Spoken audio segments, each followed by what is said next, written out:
dire merci de vous joindre à nous pour ce petit déjeuner. J'espère seulement que tout le monde va en profiter, et je le souhaite d'ailleurs. Il faudrait que l'on puisse partager ensemble, qu'au sortir de cette journée, on puisse avoir appris quelque chose, avoir rencontré quelqu'un, et que demain ça nous serve de façon concrète.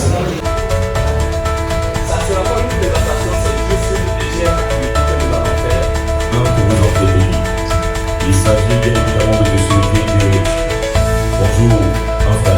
Que si on comprend le processus de prise de décision et les facteurs qui influencent justement nos décisions lorsque nous voulons passer à un acte d'achat. Parce que la définition est simple pour ce qui est de l'expérience client. C'est l'ensemble des émotions, des perceptions et des réactions qu'un client aura dans son processus d'achat. Avant, pendant et après. Alors ce matin nous avons parlé de l'expérience client de demain, comment fidéliser et engager un monde digitalisé. Il s'est agi pour nous déjà de faire donc cette caricature du client d'aujourd'hui qui est un client exigeant, un client qui a accès à l'information, un client très mobile, qui est dans un monde de plus en plus on va dire ouvert donc à l'extérieur. Et aussi avec des sociétés qui sont de plus en plus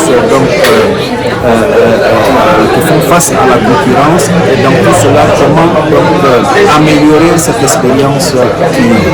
Il faut dire que pour améliorer cette expérience client, il faut maîtriser le parcours. Nous avons partagé notre expérience avec les participants sur le parcours client. Nous avons également partagé des cas concrets en ce qui concerne l'expérience client, la satisfaction client, l'écoute de la clientèle, et tout cela pour engager et fidéliser le client dans un monde de plus en plus digitalisé. Alors, ce que moi je donne déjà comme conseil, c'est de cerner en soi-même les besoins de son entreprise.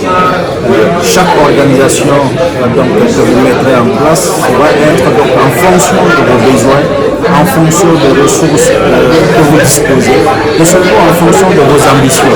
Donc cela vous permet de mettre en place des infrastructures de digitalisation à la hauteur de vos ambitions, et des infrastructures de digitalisation qui répondent surtout à vos besoins.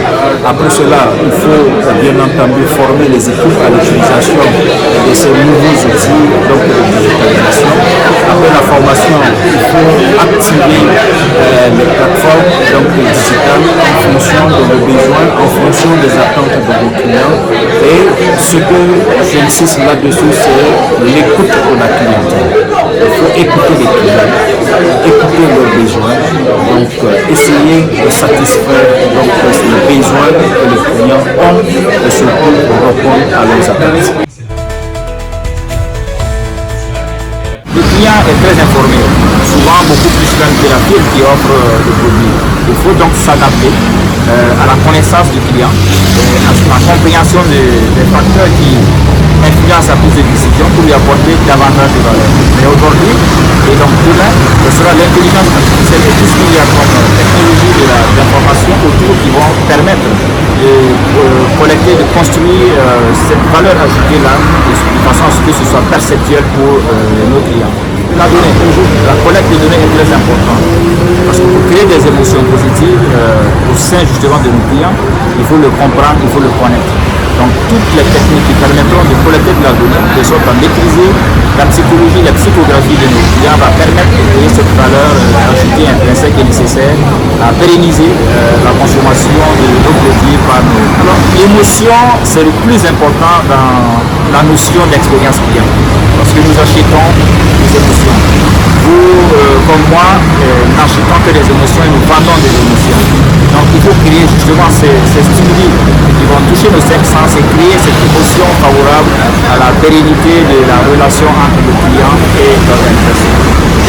Il m'a dit, jeune frère, tu as du potentiel, tu as du talent. Pour faire l'expérience, justement, on est arrivé à allier le principe de la gestion clientèle digitalisée du monde de demain en essayant de voir comment il faut allier la réalité face à ce qui se donne en termes de futur. Et comme on dit, s'il faut aller loin, il faut bien organiser au départ et bien préparer le voyage. Et de l'autre côté aussi, dans un monde changeant, comment on s'adapte pour pouvoir être toujours les meilleurs. Les deux communicateurs ont fait cette esquisse d'analyse très profonde, avec une participation très évidente de différents panélistes. J'étais là aussi pour pouvoir nous donner quelque chose de très probant lié à la réalité. Nous avons des participants qui ont vécu toute la fonction de commercial, de marketing, de communicateurs, et qui ont aussi des chefs d'entreprise qui ont. Et cet alliage d'expérience nous a permis de déboucher sur de bonnes orientations pratiques, de bons conseils, qui vont se poursuivre bien sûr après les utopies, après aussi les versions. Et cette activité est la bienvenue parce qu'elle parle réellement de la réalité de l'entreprise et des difficultés que nous avons nous imposer personnellement.